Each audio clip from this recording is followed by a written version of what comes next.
भटक्या कुत्र्यांच्या वाढत्या संख्येमुळे नागरिक त्रस्त झाले आहेत. मुंबई परिसरातील टिटवाळा, बदलापूर यांसारख्या भागांमध्ये भटक्या कुत्र्यांमुळे गंभीर घटना घडत आहेत.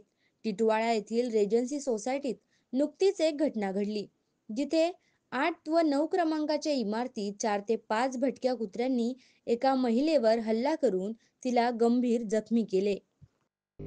ही समस्या फक्त टिटवाळा परिसरापुरती मर्यादित नाही.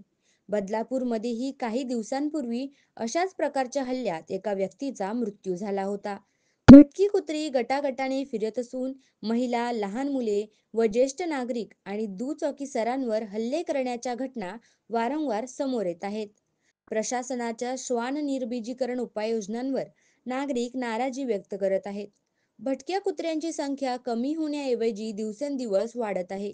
याशिवाय श्वानप्रेमी संघटनांकडून कुत्र्यांवर कारवाई रोखण्याचे प्रयत्नही होत असल्याचा आरोप काही नागरिकांनी केला आहे. सध्या परिस्थिती इतकी गंभीर झाली आहे की नागरिक घराबाहेर पडताना सतत भयग्रस्त राहतात.